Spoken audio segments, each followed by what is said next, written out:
Muy buenos días a todos y a todas.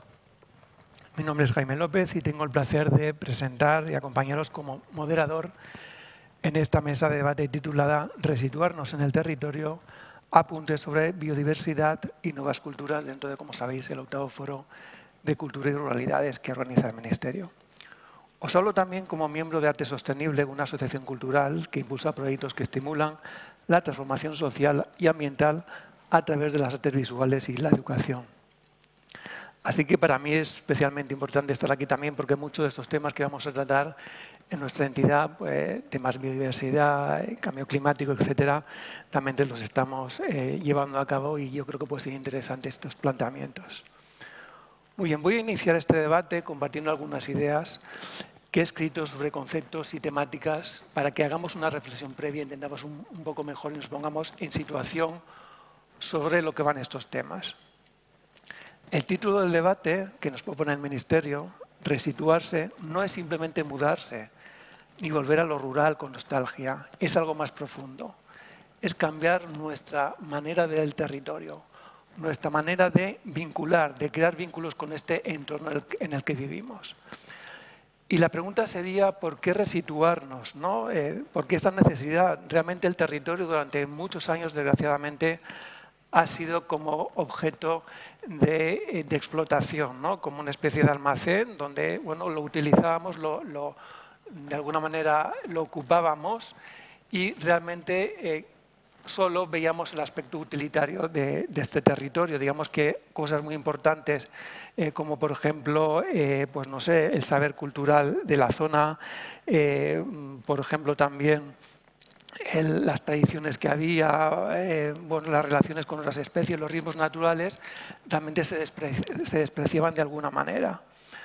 Como consecuencia de esta visión utilitarista y fragmentada del territorio, esto no solo ha deteriorado nuestros ecosistemas, sino que también ha erosionado nuestras formas de vida, nuestras culturas y nuestras formas también de habitar este mundo. Por lo tanto, hoy vemos con claridad que estamos en una crisis global que no solo es energética, que no solo es climática y ecológica, sino también es social y cultural.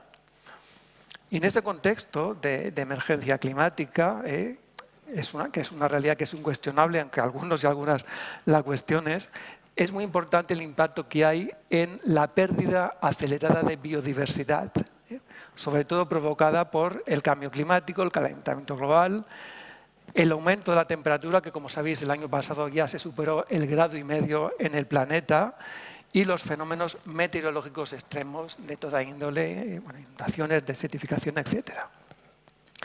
Bien, pero cuando hablamos de biodiversidad seguro que pensáis en algo que concierne a la biología de alguna manera, ¿no? Es decir, el número de especies, la salud de los ecosistemas, la flora, la fauna, etcétera. Pero cuando perdemos biodiversidad no solo se extinguen especies, ¿vale? Estamos hablando del patrimonio natural, sino también se empobrecen, incluso también se pierden, desaparecen la biodiversidad que está en nuestras culturas. Me refiero al patrimonio cultural, ya sea un patrimonio material o inmaterial. Y esta pérdida afecta a diferentes formas de vida, afecta a nuestra forma de cocinar, a nuestros oficios, a nuestras lenguas, a nuestra creatividad. Por lo tanto, la biodiversidad tiene que quedar claro que es también una diversidad cultural. Esto tenemos muchos casos. Desaparece un bosque, pues todo lo que conlleva ese bosque, por ejemplo, por un incendio, simbologías, leyendas, historias, desaparece. El tema, por ejemplo, de las abejas silvestres que están desapareciendo tiene un impacto también ecológico grave, pero también una pérdida cultural en el tema del paisaje cultural natural. Estas colmenas tradicionales que también desaparecen. Temas, por ejemplo, relacionados con la alimentación, desaparición de variedades tradicionales de cereales, por ejemplo, como el trigo escanda, también llamado espelta, que en zonas del norte de España, como por ejemplo Asturias, pues han tenido una implantación muy importante y han sido desplazados por otras variedades comerciales más rentables, lo que hace que no solo hablemos de que se pierde una manera de cultivo algo para alimentarnos, sino también se pierden formas también culturales porque, por ejemplo, la espelta en muchos ámbitos rurales culturales tiene un sentido ritual también, ¿vale? Entonces, quiero decir con esto que es importante pensar en esto, que hay una degradación también biológica y también cultural. Ayer comentaba una ponente en el último debate que decía que en su territorio de Aragón no podían ya usar una receta porque esa planta que se cultivaba ya había desaparecido por el cambio climático. Entonces, aquí hay un efecto muy importante, ¿vale? Entonces, es importante que veamos que la cultura y la biodiversidad están interconectados a modo de ecosistemas, ¿vale? Y la comprensión de esta relación es crucial para la sostenibilidad y la conservación y también para el desarrollo cultural y la adaptación a los desafíos ambientales a los que me estoy refiriendo. Por lo tanto, cuando defendemos diversidad, defendemos también lo cultural. O sea, no es solo un aspecto conservacionista, científico o ambiental. Bien, y ante esta situación, ante ese escenario, ¿cómo podemos responder a los retos ambientales? Esta pérdida de biodiversidad. Bueno, pues lo que proponemos es una transformación ecosocial. Yo lo veo más que como una actitud catastrofista cuando hay una crisis, como una oportunidad para repensar nuestra relación con el territorio. Hemos de asumir que somos parte del territorio, o sea, no estamos por encima del territorio, somos parte de él. El paisaje no es solo algo que admiramos, que observamos, que ocupamos, es algo con lo que convivimos, escuchamos, transformamos, cuidamos. Y esa transformación ecosocial debe ser también no solo individual, sino comunitaria. Es decir, debemos de pensar que somos individuos aislados, que lo que hacemos es consumir pasivamente. Tenemos que integrarnos con la comunidad, formar parte de este ecosistema que es humano y a la vez es no humano, donde cada gesto, comer, caminar, crear, sembrar, etcétera, cuenta. Y en la base de esta transformación hay que poner en valor las llamadas nuevas culturas, que es otro aspecto que se trata en este debate, ¿no? En el título del debate, porque ejercen un papel fundamental como herramienta de recuperación y reactivación de este ecosistema, repito, biológico y cultural. Y esas culturas no son, aunque se llamen nuevas culturas, necesariamente inventadas o que empiecen desde cero, quiero decir, sino realmente son culturas que parten de reinvenciones colectivas, son recuperaciones, son culturas no homogéneas, son abiertas, son flexibles, muchas veces se mezcla, por ejemplo, lo ancestral con lo contemporáneo, lo urbano con lo rural, lo político con lo artístico, etcétera, y aquí está la base de esta oportunidad que tenemos en el ámbito de la cultura. Y para conversar desde distintas perspectivas sobre estas formas emergentes de cultura que cuestionan, reformulan y reconstruyen nuestro vínculo con el territorio, nos acompañan tres invitadas que desde sus respectivas disciplinas, la curaduría artística, la gastronomía y la creación, están contribuyendo a abrir nuevos caminos en esta transformación ecosocial. Os las presento brevemente. Primero tenemos a Amanda Massa Caminals, comisaria de arte de la Fundación Atelier ITD y directora artística de la Bienal Climática, un proyecto que conecta arte contemporáneo y emergencia climática con una mirada ética y crítica. Después tenemos en medio de la mesa a Claudia Polo Barrachina, gastrónoma divulgadora. Su trabajo une alimentación, agroecología y cultura, poniendo el foco en cómo y qué comemos como acto territorial y político. Y a mi lado tenemos a Sara González de Ubieta, artista visual y performer. Su práctica vincula cuerpo y paisaje, territorio y memoria, desde una sensibilidad que atraviesa lo íntimo y lo colectivo. Buenas tardes, buenos días, mejor dicho, a las tres, gracias por estar aquí. Y vamos a comenzar la ronda de intervenciones. Amanda, si te parece bien, tienes la palabra. Muy bien. ¿Se me oye, no? Sí. Gracias, Jaime. Quería aprovechar también la ocasión para agradecerle a Rafael y al Ministerio de Cultura por la invitación, porque, mirad, yo soy de Barcelona, trabajo en la Fundación Atelier ITD, como ha dicho Jaime, que está en Madrid, y vivo en Gijón, o sea que he estado haciendo siempre cultura desde lo urbano, ¿no? Entonces, para mí es un lujo estar en un foro, en el foro Cultura y Ruralidades, porque, bueno, sobre todo, pues vengo a aprender y es un lujo. El proyecto, digamos, que me han invitado a compartir es la Bienal Climática, que es un proyecto de nueva creación que estamos impulsando desde la Atelier ITD, pero también conjuntamente con el Ministerio de Cultura y con el de Transición Ecológica y otros socios. Es un proyecto... voy a pasar porque he compartido algunas imágenes sobre todo, ¿no? Es un proyecto de una nueva bienal en el que llevamos ya un tiempo trabajando y la intención detrás de la creación de una bienal era el poder utilizar, ¿no? o partir, digamos, del poder del arte como herramienta de transformación, no solo para el debate y la reflexión, sino también para la acción climática, ¿no? Y sobre todo, digamos, pensamos en los contextos o en el formato de una bienal por ser precisamente un espacio, un contexto, digamos, fácilmente reconocible, ¿no?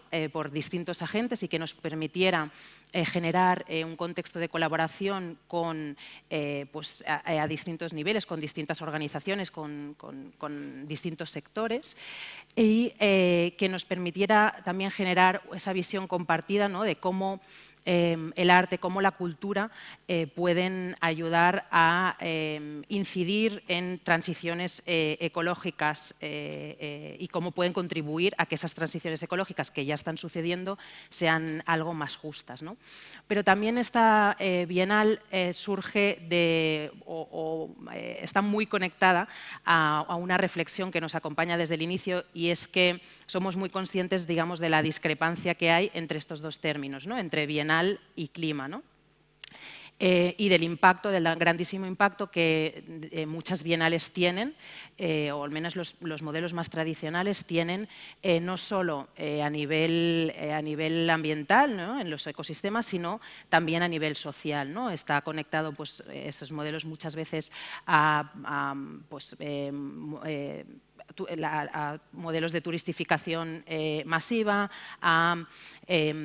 bueno, digamos que son aparatos que de por sí quizás al menos los modelos más tradicionales no son modelos precisamente sostenibles, ¿no? Tienen un grandísimo impacto. Entonces, digamos, del reconocimiento de esta discrepancia y de la voluntad de querer repensar esos modelos, ¿no? De aprovechar, digamos, toda esa parte que tienen de poder congregar a públicos, a comunidades, agentes diversos, pero también conociendo, digamos, sabiendo ese altísimo impacto, estamos tomándonos este proceso prácticamente como un proceso de investigación en sí mismo, ¿no? Y repensando en nuestras prácticas, en nuestras propias prácticas comisariales, pero también artísticas, desde la sostenibilidad. Y hemos iniciado varias acciones en este sentido, que después, si queréis, podemos comentar. Para nosotras, digamos, dentro de este repensar cómo hacer otra bienal hoy, ¿no? De las 270 bienales que ya hay en el mundo, y cómo hacer una bienal que trate sobre clima, ¿no? Cómo hacerla, ¿no? Era muy importante esta cuestión de la aproximación al territorio, ¿no? O cómo resituarnos en el territorio. Y una cosa que me parece que no he dicho, se me ha escapado, pero la primera edición es una bienal que estamos planteando como una bienal nómada, es decir, la primera edición, que va a ser el año que viene, en verano del año que viene, va a ser en Avilés como ciudad anfitriona y en otros pueblos del territorio asturiano. Pero la idea es que en cada edición va a vincularse a un territorio distinto. Esto nos obliga a realmente esta pregunta, ¿no? que formulamos en este debate, que sea algo central, ¿no? ¿Cómo reconectamos con el territorio? ¿O desde dónde lo hacemos? ¿no? ¿Desde qué lugares? En estas aproximaciones al territorio, en esta primera edición, lo que hemos hecho es bueno, acompañarnos muy bien, primero ha estado acompañando este proceso de aproximación al territorio la artista asturiana Elisa Cuesta, que bueno, se sumó al equipo hace un año y medio, lleva un año y medio con nosotras en el equipo. Y ha realizado una investigación del territorio, de su propio territorio, bueno, basándose, pues, en múltiples fuentes muy diversas, desde bases de datos hasta entrevistas, digamos, con distintos agentes del sector cultural, del sector industrial, de distintos sectores de Asturias, ciudadanos y ciudadanas, planes estratégicos del Ayuntamiento y del Principado. bueno, ha ido haciendo este trabajo, esta labor de identificación de estas distintas fuentes, ¿no? Junto con parte del equipo, y ha estado creando esta cartografía crítica, digamos que hoy, luego, digamos, si a alguien le interesa, también la tenemos ya prácticamente en abierto, ¿no? Y esta cartografía crítica contiene una serie, digamos, de invitaciones a ver el territorio desde otros puntos de vista, ¿no? Pues desde mapas y territorio, ¿no? Que es una invitación en la que ella dice que ya tiene la mayor colección de mapas y dibujos del territorio asturiano, ¿no? Y esto le ha permitido ver que realmente Asturias es una región que está prácticamente, bueno, sobrerepresentada, ¿no? Y que tiene mucha vinculación con la industria, con el peso que ha tenido la industria, con la necesidad que ha habido, ¿no? De cartografiar casi cada lugar, ¿no? Luego, bueno, tiene otras invitaciones, digamos, más más antropológicas, ¿no? O escuchar a Vilés, que parte de esta serie de entrevistas que hizo, ¿no? Con personas de distintos ámbitos, ¿no? de la ciudad. Pues invitaciones más pensadas desde el legado industrial, o digamos otras que son un poco más poéticas o artísticas sobre los cuerpos de agua de la región, ¿no? Además de esta aproximación, que digamos que se ha articulado alrededor de esta cartografía crítica, hay una segunda, digamos, aproximación que hemos hecho en una línea que llamamos En Colectivo y que hemos contado con la comisaria Zoe López, y que a través de estrategias que vienen quizás más de la mediación cultural, ha ido identificando una serie de escenarios de posibilidad, que le estamos llamando, ¿no? Que se articulan en colaboración. Aquí el objetivo ha sido un poco actuar más como radar y digamos, activar una escucha profunda para ver en las organizaciones locales, en distintas organizaciones de Asturias, el cómo están trabajando, con qué comunidades están trabajando, ¿no? Y un poco alinearnos con sus objetivos o con la estrategia de estas organizaciones, ¿no? Aquí no queríamos aportar ni proyectos nuevos, sino de alguna manera reforzar lo que estas organizaciones están haciendo en sus comunidades, ¿no? Y es más un aparato de escucha. No sé cómo voy de tiempo, porque no me he ido fijando. Igual lo dejo aquí y dejo un poco más y así dejo tiempo para después. Como veas, sí, lo podemos, si consideras dejar que ya mismo puedes finalizar, continuamos con... Sí, bueno. Nada, estas han sido como un par dos de las herramientas, ¿no? Herramientas o aproximaciones, ¿no? que hemos tenido al territorio, y a partir de aquí, de estas aproximaciones, han emergido, digamos, los temas o los ámbitos temáticos que vamos a tratar en la Bienal, en la primera edición de la Bienal el año que viene, ¿no? Que son la industria, por un lado, que viene muy determinado por el carácter industrial de la ciudad anfitriona, pero también está un ámbito que estamos llamando custodiar el clima, ¿no? y que un poco plantea algo que hemos también planteado o que plantearemos en este debate, ¿no? Que es esa necesidad de ver la diversidad de saberes, ¿no? Y de la recuperación de saberes o puesta en valor de saberes vernáculos que en su diversidad están ya custodiando de la salud ambiental, ¿no? Lo dejo aquí y así ya tenemos tiempo para... Pues muchas gracias, Amanda. A continuación daremos la palabra a Claudia Polo. Bueno, pues igual dar las gracias por esta invitación, por este pequeño espacio, y a todas pues por estar aquí hoy. Nada, voy a presentarme rapidito. Yo soy Claudia y lo que hago es enseñar a cocinar. A cocinar desde un lugar muy cotidiano, desde una cocina muy situada. Yo siempre intento contar que yo estudié cocina, ¿no? Estudié gastronomía, pero hasta ese momento, ¿no? Todo lo que había anterior, o sea, mi experiencia con la alimentación es la misma que la de cualquier persona y cualquiera de las que estáis aquí, que es una experiencia en realidad bastante rotunda, o sea, porque la alimentación nos traspasa de una manera absoluta, aunque no lo hagamos muy consciente, pero bueno, soy de ciudad, o sea, mi experiencia con la alimentación era y es porque soy de una generación que ya ha crecido muy desvinculada, ¿no? Con ya no solo el origen, sino todo lo que ocurre detrás de aquello que te estás llevando a la boca. Entonces, ese pasado alimentario es una alimentación como muy automática, ¿no? Y a mí me pasa algo que es estudiar, es decir, me hago profesional de mi propio sector y mi relación con el alimento, mi relación con la gastronomía y con la alimentación cambia de forma radical ante el único hecho de saber un poco más y ante cocinar. Entender o conocer qué es lo que ocurre alrededor de una olla, de algo tan básico, tan cotidiano como un guiso, ¿no?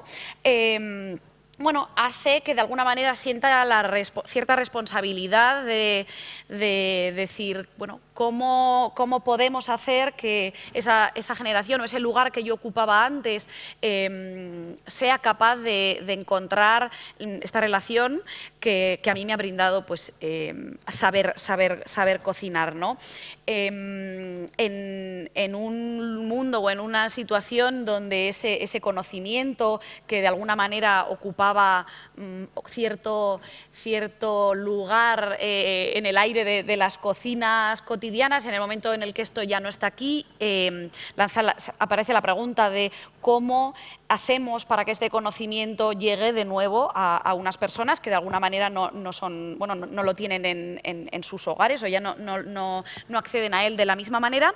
Y bueno, y desde ese sitio, desde esa seguridad de que transformar tus propios alimentos hace que veas el mundo de distinta manera. Yo creo que esto lo iremos desarrollando mucho durante este rato.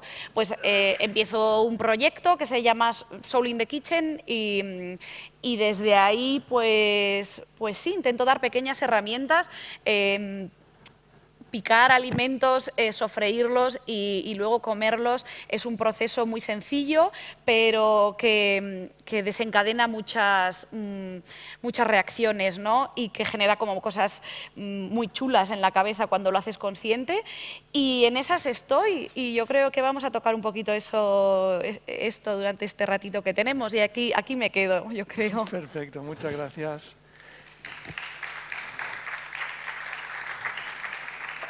Bueno. Ya para acabar, la palabra a Sara González, Gracias. de Ubieta. Gracias. Bueno, gracias por la invitación y gracias a todas por haber venido. Me presento brevemente. Yo soy arquitecta de profesión, pero me dedico y me he dedicado durante muchos años al mundo del diseño. Y como yo, hay muchas compañeras que han tenido un perfil en el diseño un poco diferente al histórico, porque en realidad hay una tendencia que es como en el diseño de ser más transversal a la hora de nuestra propia disciplina, a la hora de relacionarnos y tocar muchos otros temas, ¿no? Entonces, en mi caso, por ejemplo, yo he hecho diseño de producto desde indumentaria hasta diseño textil y diseño de interiores, pero mis intereses y creo que también los intereses más contemporáneos y necesidades me han llevado y a mí y a otras personas a hacer un diseño más vinculado al pensamiento o más político, y porque al final el diseño puede tocar desde donde nacen los materiales hasta las reflexiones, pero al final el diseño puede cambiar el mundo o cómo vemos las cosas o cómo las utilizamos, ¿no? Entonces, de hecho, yo soy profesora en una universidad de diseño de ingeniería y en otra universidad de pensamiento y arte, pero creo que en realidad es bastante coherente con una manera de pensar el diseño que no solo dibuja bueno, que el dibujo ya es político, pero no solo dibuja o se queda en la fase final de mercado, sino de buscar una reflexión donde tienes que entenderte con otros sectores, ¿no?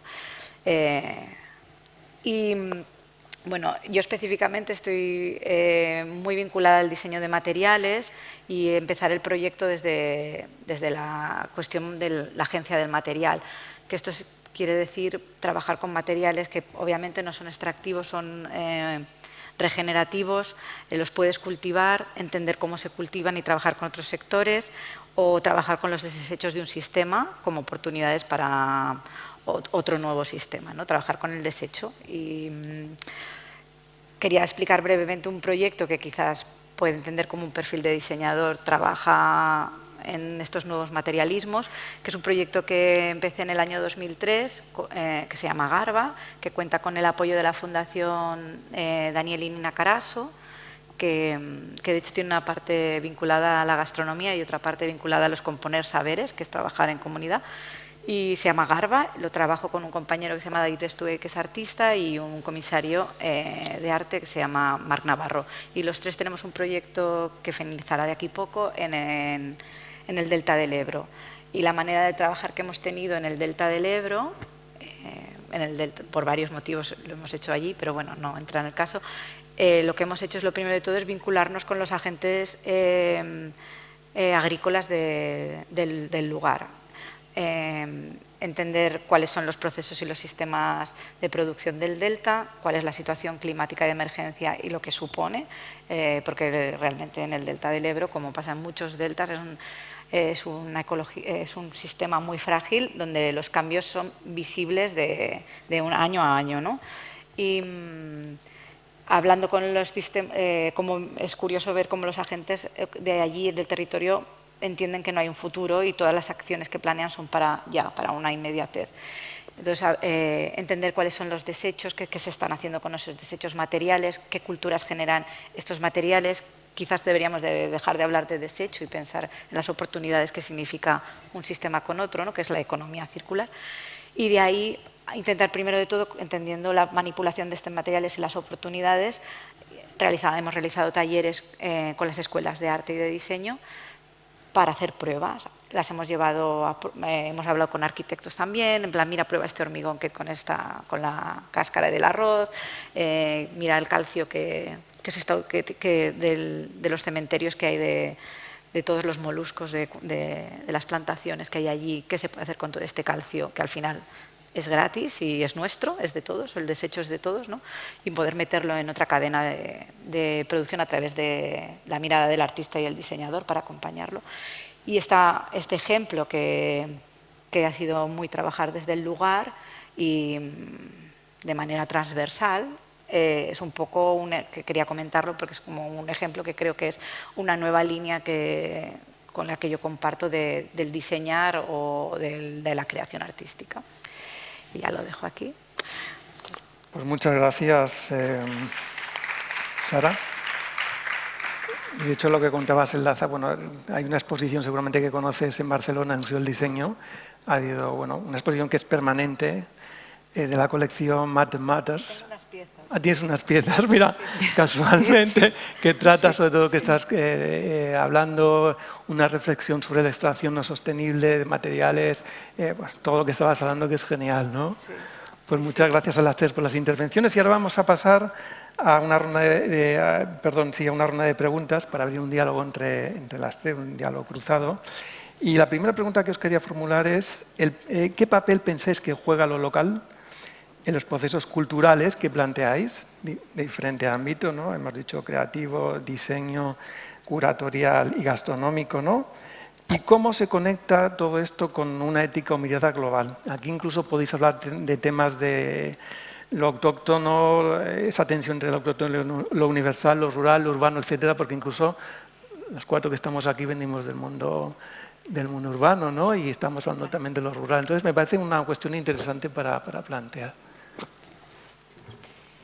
Bueno, a ver, Quizás empezaría por lo global, que es lo obvio. Sabemos que la emergencia ambiental es algo global y lo sabemos desde hace muchísimo tiempo ya. O sea, los primeros datos que tenemos son de petroleras de los años 70, ¿no? Esos son los primeros datos que se tiene, digamos, a nivel climático. Después, digamos, ya a finales de los 80 es cuando se empieza el IPCC, ¿no? Y quiero decir que esto es un fenómeno global, pero es en lo local en donde toma cuerpo, ¿no? Y yo creo que ese tomar cuerpo es fundamental. Digamos que no se puede desligar esta emergencia ecosocial de las particularidades de cada comunidad y también de lo que tiene cada comunidad, ¿no?, para aportar, ¿no?, a esta emergencia. Creo que también parte del problema que hemos tenido, y quizás desde una perspectiva urbanita, ¿no?, es que si bien este es un fenómeno global que conocemos desde hace ya muchísimo tiempo, ha estado durante mucho tiempo mediado por datos y por narrativa, ¿no?, sobre todo en las ciudades, ¿no? Ahora sí sabemos que hay mucha gente muriendo por olas de calor, sabemos que hay muchísima gente muriendo por contaminación del aire, etcétera, ¿no? Pero es algo que, digamos, se ha incorporado en el mainstream, voy a decirlo así, ¿no?, o en una narrativa más general, bueno, hace relativamente poco, ¿no? Entonces yo creo que esas mediaciones que muchas veces existen en lo urbano, con lo material, ¿no?, hablabas de las nuevas materialidades, ¿no?, pero esa materialidad o esas mediaciones en el rural desaparecen, ¿no? Creo que o muchas de ellas, ¿no? Hay un contacto directo, lo que hemos estado identificando, ¿no?, por ejemplo, en la línea en colectivo, ¿no?, es el sustento, la basura, los animales, la leña, los caminos, eso es el día a día, ¿no? Y entonces de esa materialidad, de ese lidiar en el día a día con esa materialidad, ¿no?, de ese coger cuerpo, creo que, digamos, emergen prácticas que para nosotros son escenarios de posibilidad, que es desde donde aprendemos, ¿no? Que no, digamos, y por eso también en el sur global, que han estado, digamos, viviendo esos efectos mucho antes, o los peores efectos, ¿no?, de la emergencia ambiental mucho antes que nosotros, pues van también, tienen la delantera, ¿no?, en cómo abordarlo o en qué perspectivas quizás nos dan bueno, pues puntos de apoyo, ¿no?, para abordar esa crisis. Entonces yo creo que es fundamental, vamos. Sí, Para sí. lo alimentario tiene una manera muy gráfica como de entender estos procesos, porque aunque o sea, tanto lo local como lo global se activa sí o sí cada vez que comes, lo quieras o no, ya sea para positivo o para negativo. Bueno, cuando compras, pues yo qué sé, un tomate que viene de otro sitio, estás activando algo en un sitio, pero también estás activando algo cerca de ti por no hacerlo, ¿no? A nivel económico, a nivel demográfico. Lo visualizo mucho como ecosistemas, ¿no? Y los ecosistemas sabemos pues, que pueden ser más pequeños, pero forman parte de otros más grandes, y nuestra red alimentaria puede ser muy pequeña y a la vez es muy grande, ¿no? Y me parece esencial hablar aquí un poco también de cómo nos pensamos dentro de este ecosistema, y desde las ciudades ocurre mucho que simplemente no nos sabemos pertenecientes a todo ese entramado. Cuando no visualizas lo que ocurre, cuando consumes, porque bueno, comer es consumir, igual que lo es elegir un arte o elegir un diseño, ¿no? Cuando bueno, no te planteas una vivencia colectiva y solo lo vives desde tu individualidad, y la vida urbana te lleva mucho a hacerlo desde ahí, y yo creo que esto además también hay que tratarlo como con cierta compasión, por así decirlo, ¿no? Y a nivel individual creo que es importante ser un poco compasivos de, bueno, como ha estado un poco difícil para darte cuenta de esto y este modelo de vida pues nos lo pone un poco complicado, pero ese cambio de pensamiento de una vivencia individual a algo colectivo es esencial para poder entender la magnitud de cadenas y la magnitud de consecuencias que tiene nuestro ejercicio alimentario. Y sí, y cuando planteas eso, pues eres capaz, ¿no?, de decir, bueno, cogemos, esto lo veo así como que se va a cerrar y se abre, pues un poco así, no se cierra y se abre, pero podría. Pero bueno, no podemos ver un poco ese radio y... Sí, y yo hago mucho intento cuando hago talleres y a gente un poco que no está metida dentro de mi sector, porque cuando hablamos entre nosotros están las cosas muy obvias, pero la realidad de quien come todos los días es un desconocimiento muy absoluto, ¿no? Es hacerles, bueno, dibujarse en un papel e intentar abarcar casi con flechas como hacia afuera, el mapa alimentario lo más amplio posible que encuentran, ¿no? Y aparecen cosas muy chulas, desde pues, conocimientos asociados a semillas, ¿no? Desde cómo esta persona cuya madre vino de Colombia para encontrar un modo de vida, pues ha transmitido cierto conocimiento y ciertos sabores, ¿no? Y también hablan mucho de lo diverso, que yo creo que esto lo tocaremos ahora también, que son esos entramados, ¿no? Y realmente como muchísimo más flexibles de lo que a veces creemos, ¿no? Sí, yo creo que es importante el tema que comentas de la concienciación ambiental, ¿no? Pero y hablas del mundo urbano, ¿no? De esa falta de conciencia cuando vas a comer, cuando vas a consumir, etcétera. Pero yo creo que de alguna manera, bueno, obviamente se necesita una transformación ecosocial para llegar a donde queremos llegar y superar todos estos retos, pero de alguna manera creo que también en lo rural, fijaos, se ha producido, sí, por contaminación del urbano este proceso también. 100%. Porque también ocurre, y vas a una zona rural y dices, pero bueno, estás igual o peor que en la ciudad, ¿entendés? 100%. Sí, o sea, al final, o sea, vivimos debajo del mismo paraguas y las expectativas vitales que tiene una persona de mi edad son las mismas en una ciudad que en un pueblo y nuestro modelo de pensar es relativamente parecido. Y, hombre, el tema de que en el pueblo todo, bueno, ahí están comiendo en un Edén de producto local y de temporada, es una falacia, es mentira. O sea, en Aragón la realidad es que los desiertos alimentarios muchas veces están en lo rural, sí. Y tenemos más acceso y más gente privilegiada de la ciudad a una alimentación local y de temporada que alguien que está habitando en ese pueblo. Totalmente de acuerdo, y por eso el proceso debe estar también focalizado en el mundo rural, no solo en la transformación en el mundo urbano. Sí, la relación esa creo que tenemos que construirla todos. Totalmente. Claro, pienso que en el mundo del diseño la cuestión de poder tener un modelo, una metodología de trabajo que sea universal es muy importante cuando te formas como profesional. Es decir, las personas al final tienen que tener un conocimiento y una decisión de dónde vienen, del origen de las cosas y los impactos que tienen, y si está deslocalizado o si tiene un sentido lo que consumimos, ya sea objetual o sea de comida, ¿no? Pero desde de qué es ese recorrido, si es como se ha aparecido ahí como una ampolla o esto de dónde, o sea, está claro que saber todo esto es una responsabilidad como consumidor y sociedad. Pero creo que esta metodología es muy importante que los profesionales la aprendan. Por ejemplo, hay una cuestión que es esperanzadora, pero que en las universidades de diseño se valora en todos los proyectos de diseño, es el ciclo de vida se dice Life Cycle Assessment en inglés, LCA, ¿no? Que es el ciclo de vida del producto. Y estos hay unos indicadores.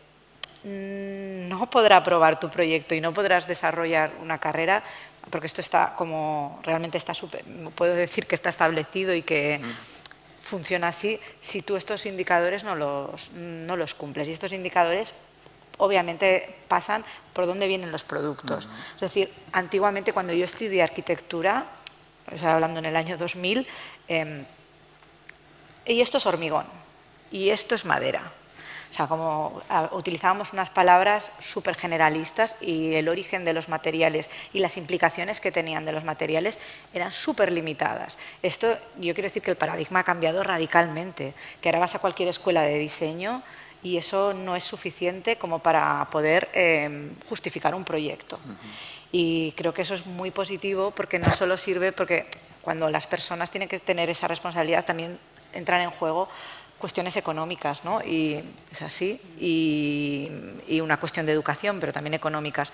Pero si el propio mundo del profesional es más exigente, creo que estas metodologías de trabajar desde una conexión con la ruralidad y con la proyección local, esta metodología extrapolada a cualquier lugar del mundo, se puede llevar a cabo, ¿no? Sí, al fin y al cabo debería estar un poco apoyado por normativas que obligaran a actuar de esta manera, porque si no al final tenemos el tema económico, tenemos el tema también de voluntad personal de cada persona que puede estar relacionada con la educación que haya tenido o con su experiencia. Entonces, eso está todo relacionado en cierto sentido para lograr esa transición que todos queremos, ¿no?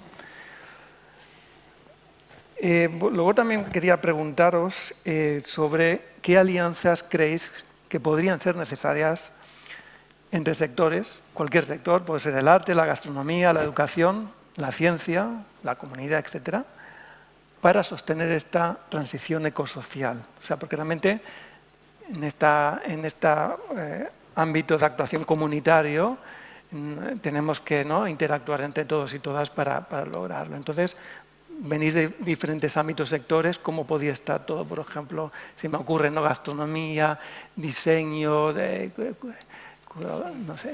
Sí, quería comentar antes una cosa sobre lo que decías de los ciclos vitales, porque realmente en la primera edición de la Bienal, por ejemplo, hablábamos hace poco con el equipo comisarial que creo que nunca habíamos comisariado tantos entierros y tantas marchas fúnebres y tantas, porque realmente hay una preocupación desde las artistas, ¿no?, de, bueno, qué sucede después con estos materiales, ¿no? Entonces hay muchísimas propuestas que ya incorporan, ¿no?, digamos, el después, el día después, ¿no?, de estos materiales, el de dónde procedían, ¿no? Bueno, en fin. Preguntabas por las alianzas, ¿no?, entre sectores, que es algo fundamental. Ya digamos, si hay algo claro a día de hoy sobre esta emergencia es que no se puede, digamos, no es algo sectorial, sino que es algo más bien cultural y político, o desde donde lo tenemos que abordar, creo.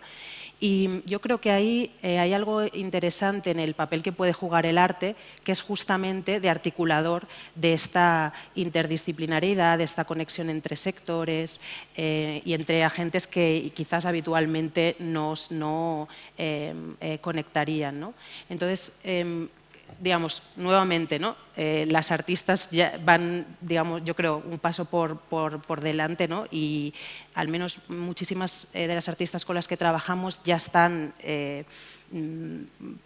trabajando con grupos de investigación científica, con la alimentación, pero la alimentación entendiendo pues desde los sistemas alimentarios, pero también como el alimento es articulador de comunidades, etcétera, ¿no? Ya están en ese rol de conexión.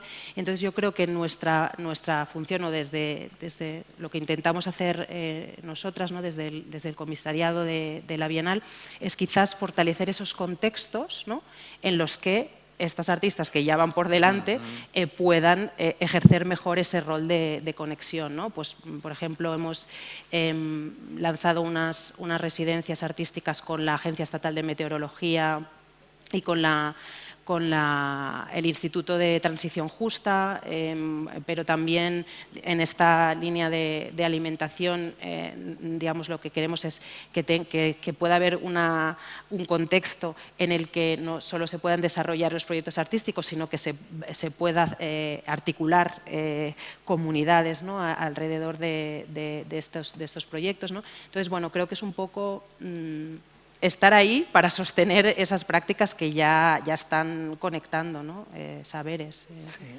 totalmente, sí. Sí, a mí me surge siempre la pregunta de si es el sistema socioeconómico en el que estamos define la cultura que consumimos, o la cultura que consumimos puede cambiar o tener cierto efecto en, bueno, en cómo miramos el mundo o en cambiar ese pensamiento, ¿no? Y yo creo que desde ahí, pues arte, cocina mismo, ¿no? y diseño, tenemos la capacidad o esas herramientas para que a través de... yo siempre pongo el ejemplo de que pues es más fácil imaginarte un paisaje y un campo viendo directamente un tomate que el tetrabric de gazpacho, ¿no?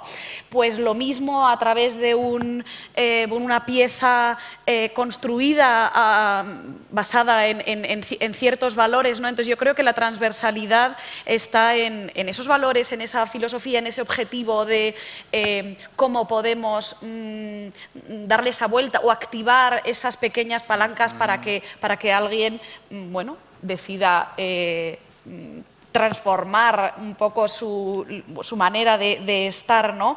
Y sí, no sé, nos unen esos valores, esa filosofía, esa preocupación y luego la forma que toma cada una de las disciplinas, pues bueno, impacta de forma distinta en la vida de las personas y se utiliza de manera distinta, pero creo que tienen esa capacidad las distintas disciplinas, ¿no? Sí, claro, yo creo que si estamos hablando de un modelo circular, es importante entender que la comunicación entre sectores se va a dar, ¿no? Si no, no se podría llevar una economía circular ni a un diseño circular. Y creo que los agentes creativos lo que tienen es la capacidad de crear ficciones y nuevos escenarios. Es decir, un diseño al final es una especulación. Tú cada vez que diseñas algo es una especulación. Entonces, puede hacer de esta visión transversal en la cuestión creativa, hace poder generar oportunidades entre estos sectores, ¿no? Estas conexiones. Por ejemplo, acabamos de hacer un proyecto más hacia más de Barbarans, que era que nació de lo de Garba, con una cocinera, Laura Veraguas, que estuvo analizando los... mejor. Sí. Hace un trabajo muy guay, por si alguien la quiere bichear. Pues ella estudió los ciclos vegetativos del arroz, del cultivo del arroz, y que otras especies, cuando el arroz no está cultivándose, que otras especies salen y qué materialidades dan, si se pueden utilizar en la gastronomía. Yo le estuve ayudando a ver cómo se podía utilizar en otros, a nivel como material de construcción. Entonces nos juntamos con unos arquitectos que estaban haciendo un estudio sobre la cáscara del arroz. Y a partir de ahí, claro, salió un proyecto súper multidisciplinar, porque creamos un hormigón a partir de la cáscara del arroz, que hasta el problema de la cáscara del arroz es que no se le puede dar de comer a los animales y hasta hace poco se está quemando. De hecho, es un problema bastante grave en la India. Y es cómo utilizarlo. Pues hemos hecho un hormigón con este equipo de arquitectos de allí. Ella generó un dietario recuperando saberes del lugar, utilizando también especies que no son solo del monocultivo del arroz, sino que también salen en épocas vegetativas que no está el arroz. Bueno, me refiero que que es un ejemplo muy concreto, es que esto no se puede dar si no hay una visión creativa que pueda unir los sectores, ¿no? Efectivamente, una visión creativa holística, que sería la palabra, ¿no? Sí, total. Sí, porque las relaciones están ya, o sea que también totalmente. Hay que existen ya están sí, funcionando y aparecen de forma, o sea, en el momento en el que que ocurrimos, en el que estamos, esas relaciones están. La cosa es como aprovecharlas, como decías antes, nombrabas lo de los desechos. Si es que es nuestro, si es que eso ya está, o sea, no está inventado, o sea, simplemente hay que aprovecharlas y saber usarlas, ya que están. Total. Pues muy bien, muchas gracias, chicas. Quedan ya pocos minutos para acabar. Abrimos ahora el turno de preguntas, sugerencias del público. ¿Alguien quiere comentar algo, preguntar? Por ahí.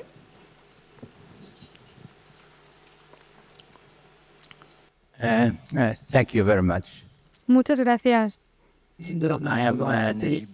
Soy Najib de Marruecos y la verdad es que me intriga muchísimo y estoy muy contento de tener un nuevo matrimonio. Al final necesitamos una pareja para casarse y ahora tenemos 3. Un trío.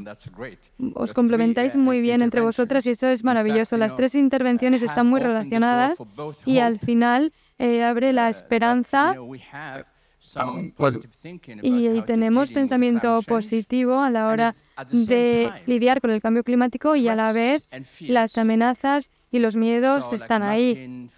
Mapear alimentos y todo eso.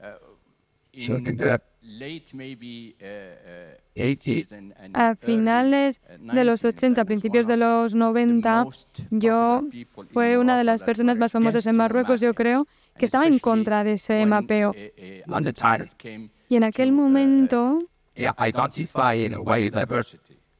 había que identificar la biodiversidad y sin embargo yo me opuse muchísimo porque me parecía, yo me equivocaba, pero en aquel momento yo pensaba que cuando mapeas, expones la biodiversidad y, claro, abres la puerta a una presión andrógena y pones en riesgo la biodiversidad.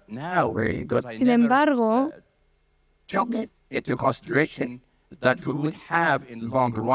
a largo plazo sí que tenemos algo que se llama cambio climático. Y es el enemigo número 1 de la degradación. Así que ahora veo que el mapeo es muy importante porque al menos nos enseña los lugares en los que la biodiversidad está amenazada y ahora podemos intervenir para ayudar, para proteger todo eso. Y en la actualidad, las personas que trabajan solas pierden. No podemos trabajar solos, y sobre todo entre España y Marruecos. Y os voy a decir por qué. Hace 2 años, en Francia, en España, había una gran demanda de alimentos que empezó a aparecer, sobre todo caracoles.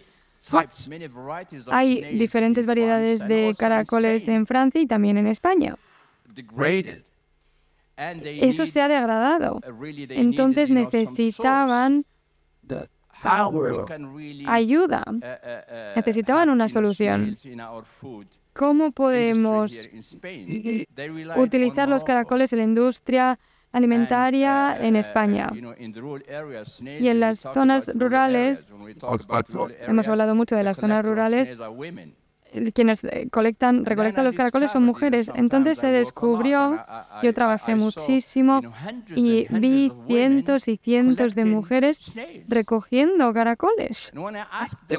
Y les pregunté, oye, ¿pero por qué hacéis esto?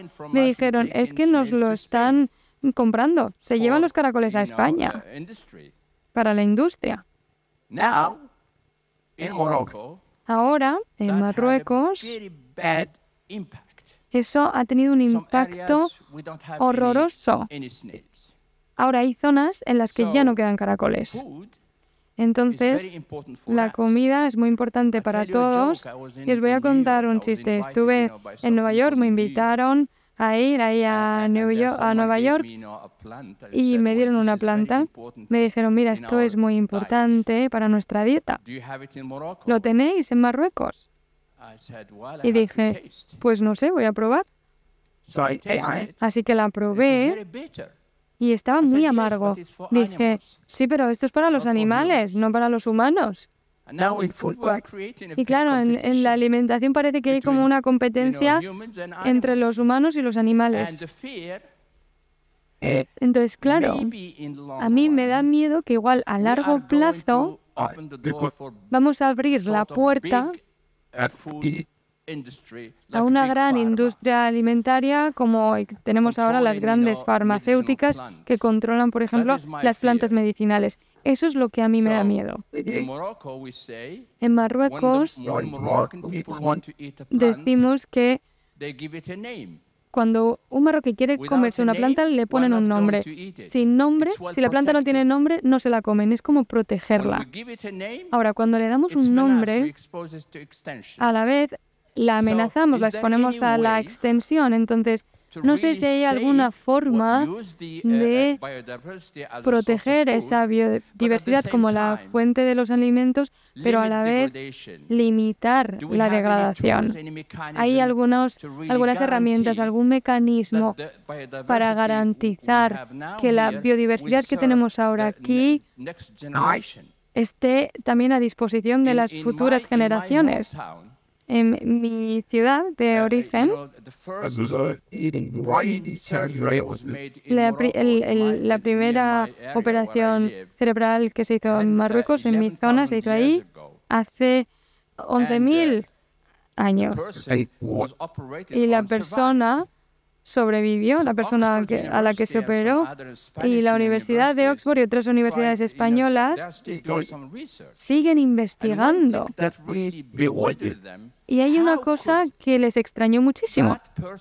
¿Cómo es posible que esa persona a la que se le operó, cómo es posible que soportase el dolor? Es decir, tiene que haber habido algo que le ayudase a sobrellevar ese dolor. Entonces descubrieron una planta, etc. Y esa gente hace 11.000 años utilizaron esa planta para bloquear la sangre y también como anestésico.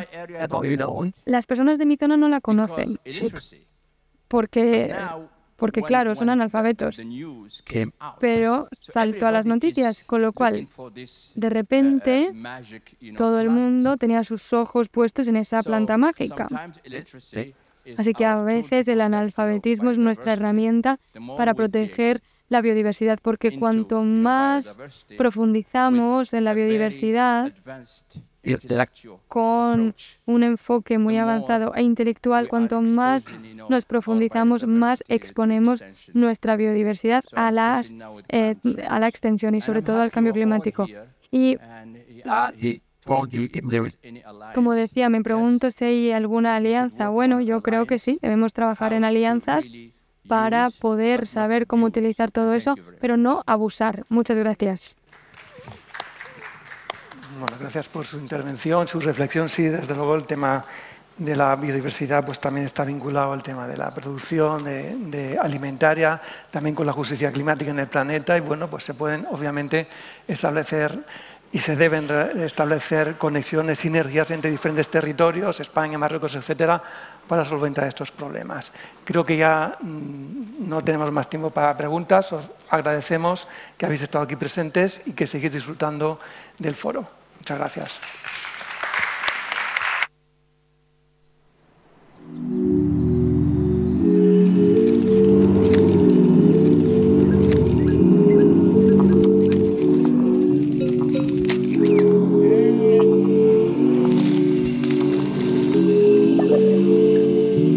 Bye.